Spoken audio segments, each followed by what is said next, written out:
నమస్తే అండి. Welcome to Tanishq property YouTube channel. ఈ ప్రాజెక్ట్ వచ్చేసి మనకి షాద్నగర్ టౌన్కి వెరీ నియర్లో ఉంటుంది. సో బ్యాక్ సైడ్ కనబడేది అంతా మనకి షాద్నగర్ టౌన్ అనమాట. దాదాపు 68 ఎకర్స్లో ఈ ప్రాజెక్ట్ డెవలప్ చేయడం జరుగుతుంది. ఆల్మోస్ట్ 150 ఎకర్స్లో మనం ల్యాండ్ పూలింగ్ చేస్తున్నాము. యాజ్ పర్ డిటిసిపి నామ్స్ కంటే మనం ఎక్స్ట్రా డెవలప్మెంట్స్ కూడా ఇచ్చాము. దాదాపు 30+ వరల్డ్ క్లాస్ ఎమ్యూనిటీస్ ఇస్తున్నాము. సో యాక్చువల్లీ ప్రాజెక్ట్ వచ్చేసి విల్లాస్ కాన్సెప్ట్ అనమాట.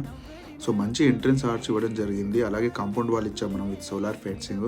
దీంట్లో క్లబ్ హౌస్, స్విమ్మింగ్ పూల్ కూడా ఇస్తున్నాము. మంచి చిల్డ్రన్స్ ప్లే ఏరియా కూడా ఇచ్చాము. 33 and 40 CC రోడ్స్ ఇచ్చాము. ఎలక్ట్రిసిటీ లైన్ కూడా ఇచ్చాము. మీరు చూస్తున్నారు లైవ్లో. స్ట్రీట్ లైట్స్ కూడా ఫిట్ చేసామన్నమాట. మంచి ఎవెన్యూ ప్లాంటేషన్ తోటి ప్రాజెక్టు చాలా నీట్గా డిజైన్ చేయడం జరిగింది. స్పెషాలిటీ ఏంటంటే కస్టమర్కి ప్రతి ప్లాట్కి నేమ్ బోర్డు కూడా ఇవ్వడం జరుగుతుంది. సో ఈ ప్రాజెక్ట్ సంబంధించిన డీటెయిల్స్ కోసం కాల్ చేయండి, డిస్క్రిప్షన్ ఉంటుంది. అలాగే బ్యాంక్ లోన్ ఫెసిలిటీ కూడా ఉంది. సో మన ఛానల్ సబ్స్క్రైబ్ చేసుకోండి. Thank you. అలాగే వీడియో నచ్చినట్లయితే లైక్ చేయండి.